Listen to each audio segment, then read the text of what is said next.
Hey guys, it's Miss Leone here, and today we're going to be working on our hand texture practice part 2. So let's begin. So we're going to start by labeling our paper, hand texture practice.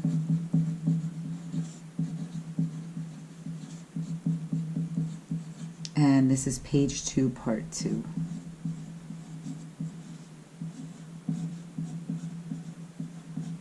And then you're going to be just putting your name up here in the corner. Alright, so now we're ready to start. Oh, and let me just underline it. There we go. Alright, so we're going to start putting our hand in the center of the paper, our right hand specifically. So we're not going to put them close together. We're not going to put them so wide apart so they come off the page. Not up here, not down here, right in the center. So let's start by tracing our hands. So starting at the wrist. And I'm using a pencil today. I have my eraser handy. Because remember, when we use a pen, if you make a mistake, there's no turning back. And today we have some technical drawing textures that we're going to be working on. So I personally feel more comfortable using a pencil today.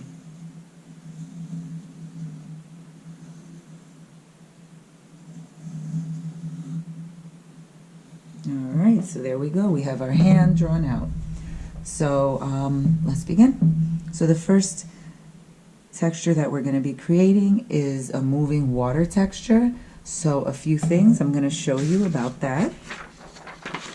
Let me have my little practice paper here. So to do this, we're going to be doing a series of slightly curved in an upward direction lines. Okay, we're going to space them out.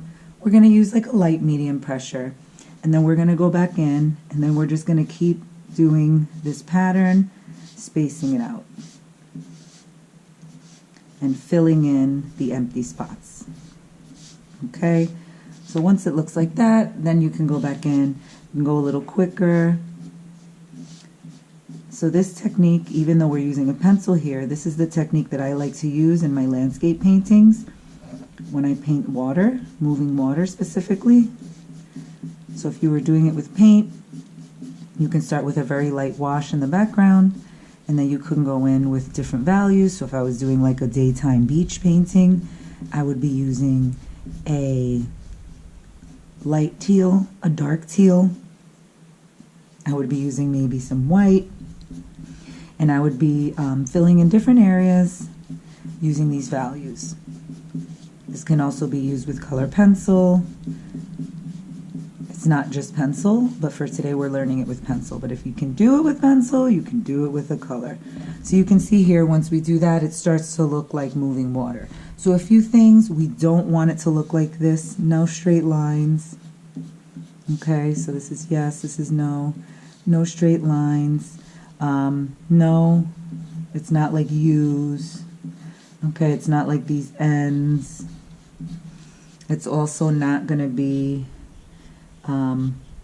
in like a pattern. Okay, so it's going to be slightly curving and randomly spaced out. So let's begin. Alright, so I'm just going to start. So at first it doesn't look like much of anything, but it's when you start filling it in. So I am using, I'm actually going to turn my paper a little bit. So that's very important in art. You don't want to just keep it in one direction, the paper. Move it to what you need it to be, so you're comfortable with it. So once we have it kind of like that, then we can start filling in the areas. And you can see I kind of didn't get to the edges as much.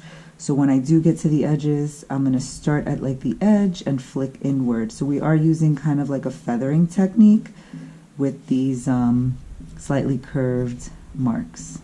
And I'm doing the best not to make it in a specific pattern, just kind of random. So at this point, I'm going to go a little quicker and just start filling in the empty spots.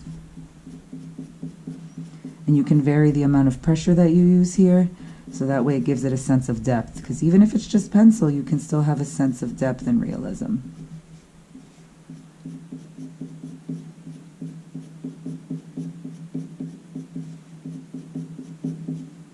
So as I'm moving down at this point, I'm kind of started from the top, just moving down to fill in the spaces, and it's okay if they overlap a little bit.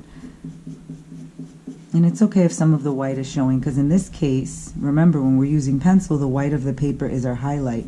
That is our lightest value. So in terms of pencil, we want it to be having some of the white of the paper there. All right, and I think that's about it for our moving water texture. Okay, so there we go.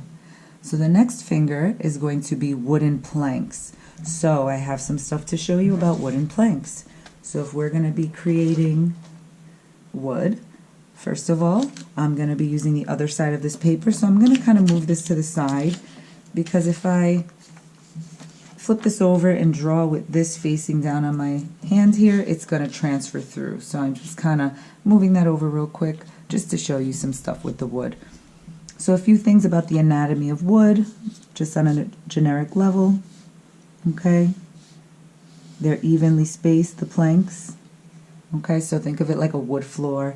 Then you're going to be kind of just splitting them up, not quite like the bricks, but they are evenly spaced like when we did our bricks.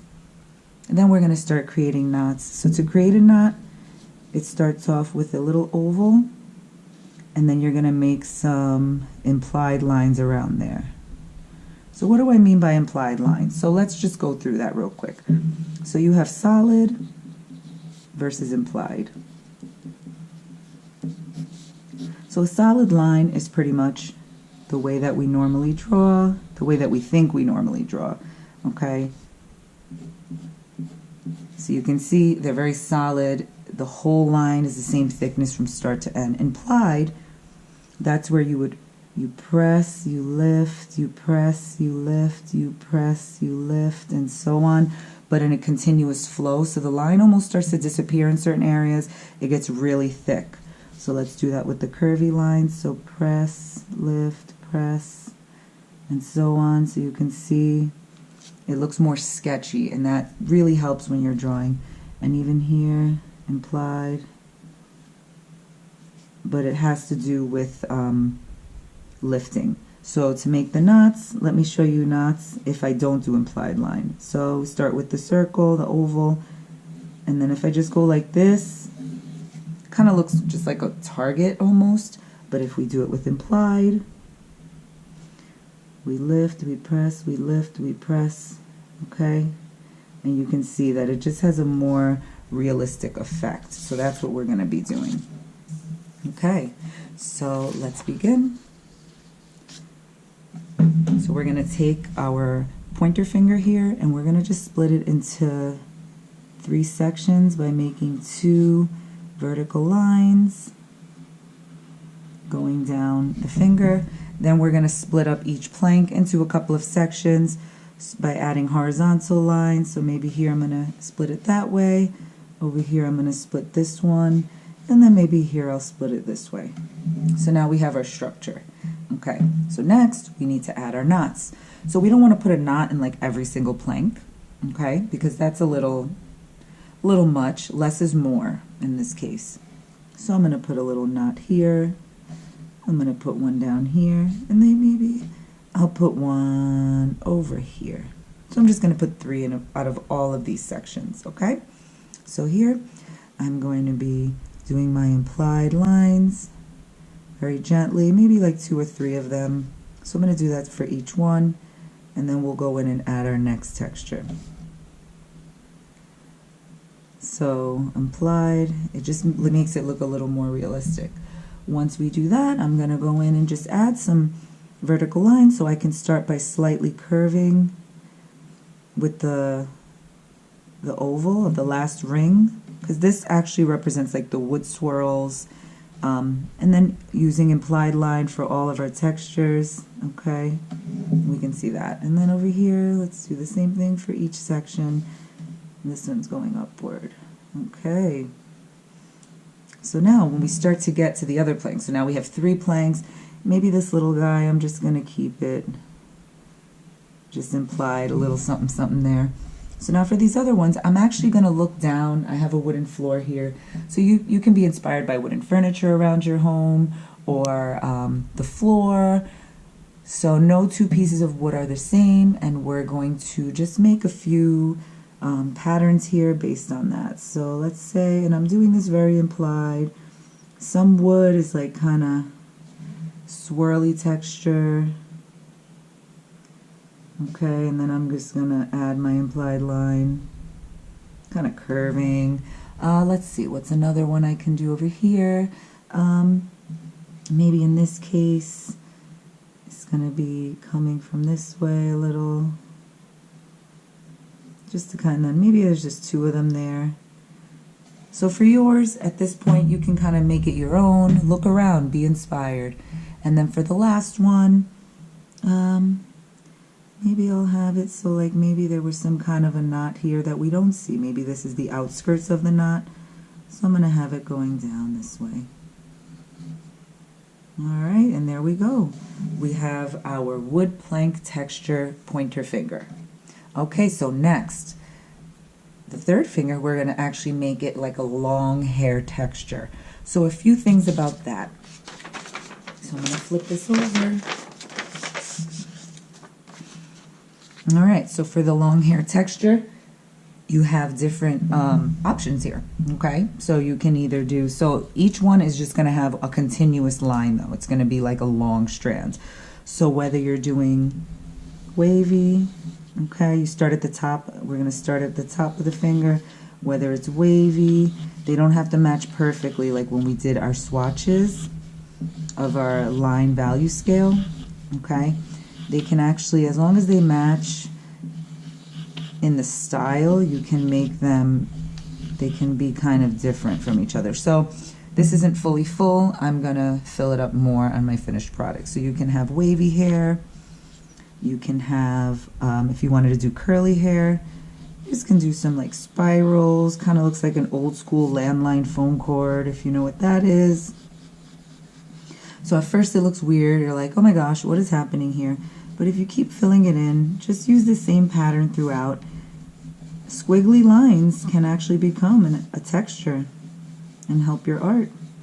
And if you know a better way to do a hair texture that I'm not demonstrating, feel free to use that. I'm just giving you options here, so you don't have to just do straight hair or just do wavy hair. You can, you know, pick one of them. But the idea is to pick one of them.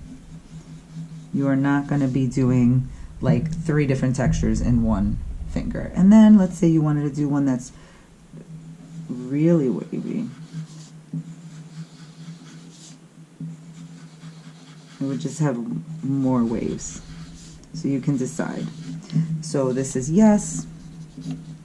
Let's show you no. So what you don't want to do here is make like one curly hair and then one, you know, straighter wave, but then one like really wavy one. Okay, so that just looks a little mishmash, maybe like bedhead, maybe like when you first woke up. So we just want to, whatever style of hair pattern you choose, just stick to it. So for mine, I'm going to do kind of like a wavy texture here. So let me begin, and I'm just going to tilt my paper slightly because also I'm a lefty, so it's not just about comfort. It's about, I'm a lefty, so if I start drawing here, my palm is going to be touching the texture I made, my wooden plank texture, and it's actually just going to make it like smudge, and we don't want that. So we have to be careful what we're doing with our palm, because then we're smudging it, and then it kind of defeats the purpose of taking our time.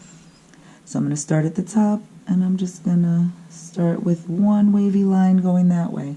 Then I'm going to go to the other side of the finger. I'm going to make another wavy line. Then I'm going to go in the center. Another wavy line. So then at this point, you know, they're spread out. So now I kind of have a gauge here of like the style. Now I'm just going to go in between in the negative empty space, and I'm just going to start adding more wavy lines. So there's no shortcut when you're drawing hair or painting hair.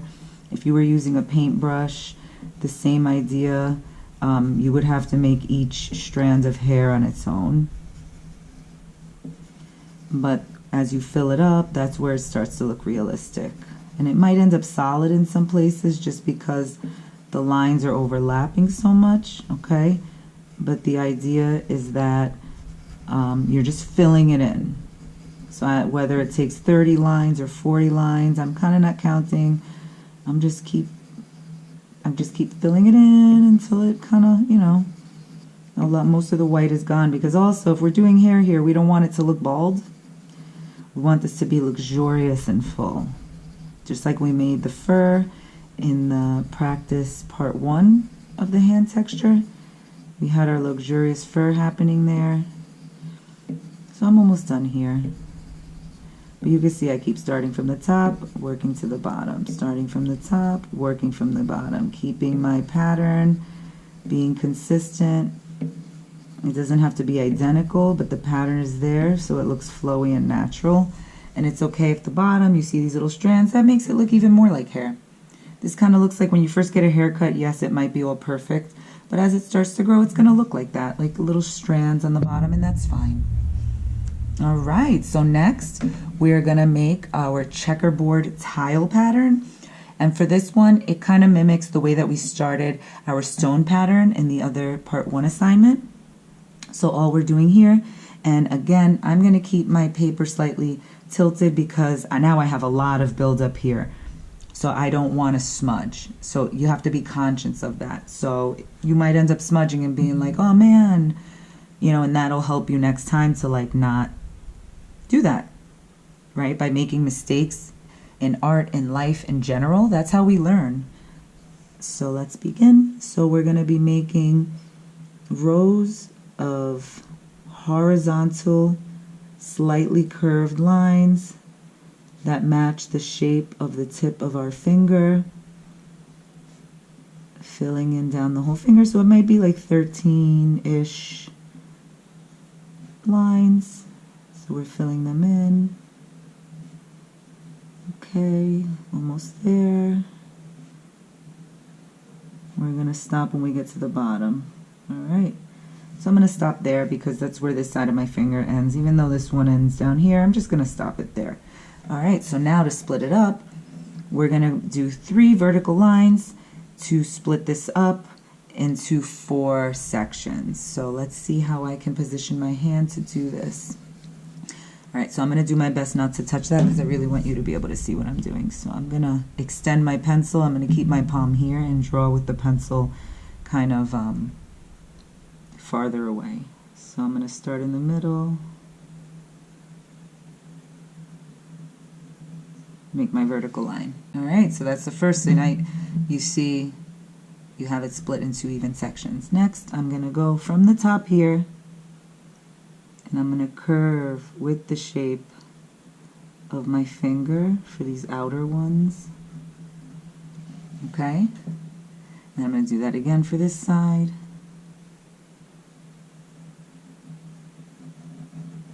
Alright, so now we have, that is step 1 to creating a checkerboard pattern. So horizontal curving lines, evenly spaced about 1/4 of an inch. Then you make 3 vertical lines that join at the top and follow down. So now we need to fill it in. So there's a specific way to do this. So I'm going to pick, so in row 1, I'm going to be shading in the first box and the third box only. So at this point, what I like to do when I'm drawing and I see some buildup, whether it's erasing or sometimes your lead can build up on the paper, I like to kind of gently, just like a quick little on the paper. Make sure your lips are dry. You don't want to spit on your paper, but that helps to remove the eraser crumbs or the lead crumbs. So we want to do that because if you just go like that, you're smearing it, and again, it defeats the purpose of trying to be neat. So now row 1, we fill in box 1 and 2. For row 2, we're filling in box 2 and 4. So just be careful to stay inside of the lines neatly. Okay, very neatly, very smoothly. So at this point I'm going to tilt my paper a little bit because it's a little awkward that way. So I'm just going to keep doing that. So what you can do is, if you really want to, you can kind of like trace around it before you start filling it in. That's fine. We just want it to be really solid. So tracing would look like this, tracing the edges, and then just kind of filling in the center. So we're just alternating. So you can see row 1 is box 1 and 3. Row 2 is box 2 and 4. Row 3 is box 1 and 3. Row 4 is box 2 and 4. So we're just going to be repeating this all the way down. And when you decide on how you're going to do it, just stick to it, because if you start in the top and then you work your way to the bottom, or you go back and forth, you may end up messing up, and you're going to end up with two colors touching each other, two values, and then it's just going to throw off your whole pattern. So you want to really just pick a pattern and go with it. So you can either do it that way, or if you really wanted to, you can do every other one vertically. But for now, I'm just going to stick to this just to make it more consistent.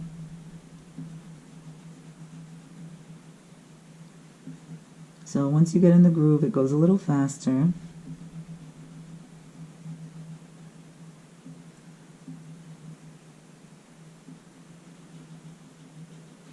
And make sure you're actually thinking of what you're doing, right? So this is box 1 and 3, then it's box 2 and 4. 1 and 3, 2 and 4. 1 and 3, 2 and 4. So you're just repeating a pattern over and over, and that's all a pattern is something repeating over and over, whether it's line, whether it's solid areas, whether it's shapes or colors. All right, so we're almost done here. Working our way down. All right, 2 rows left.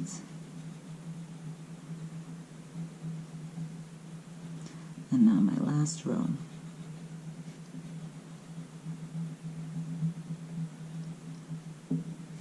All right, so that is our checkerboard tile pattern. So now for the final one, we're going to be creating a pebble or smooth stone pattern. So think of river rocks, think of smooth stones that are weathered or have erosion from the water swooshing over them constantly. They're not going to be jagged, they're going to be nice and smooth. So let's begin that, and then I'll show you how to actually shade them so they look smooth. So to do this, we're going to start by adding some random ovals spread out throughout the finger. Okay, just randomly spread them out. They're not touching yet. Okay, maybe I'll put one down here. Now, once we see that, okay, they're nice and spread, kind of look like jelly beans. Now I'm going to go in, maybe I'll add some bigger circle-y type shapes here. So at this point, see how those two kind of started touching? Okay, that's okay, because that's the idea here. Okay, so once you have it going like that, now we can go and we can add some smaller ones. So you can actually start at this point looking, it's going to kind of tell you. So like here I had this little shape, I'm going to throw it in here. Here I have this little kind of shape here. So now you're going to just start adding to fill in these areas. So for some of the edges, you want to have some of the stones maybe getting cropped off, like halfway. So start using your negative space here to help you decide how you're going to do this. So here, I'm going to put that one right there. So and then we can add some little stones, little pebbles in the little smaller areas. Okay. So so yours might look different from mine, and that's okay. As long as you're starting with ovals, filling them in, using the empty negative space to kind of determine what should go next. So see how now they're starting to cluster together? Okay. I'll add a little guy in there so you can see where you want to add them, what shape. You can switch them up. They don't have to be perfect. They're not in a pattern. So that's why we're starting by spreading them out, because we don't want them to be in patterns. I find with this, if you start, let's say at the top and work your way down, you're going to end up with a pattern. It's better to kind of go randomly around because it helps have it just more sporadic. All right, maybe I'll put another one here. All right, that's enough. So at this point, oh, I see a little, actually it's not enough. Let me put a little guy here and a little guy here. Okay, now it's enough. So now what I'm gonna do is, you'll have these all touching, but there are still little tiny gaps in between the stones. They almost look like little wedges. So that's what we wanna do. So step one was actually draw the stones. Step two is gonna be to fill in those little empty wedge shapes. Just darken them with your pencil. Not every line, but just where the little empty spots are. And that's going to make it look more filled in and more realistic.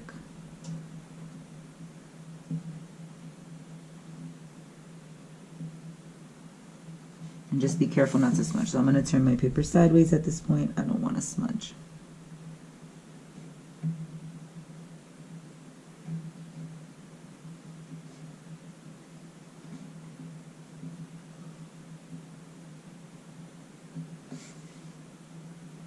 Okay, so I think I got them all. I might notice some later on.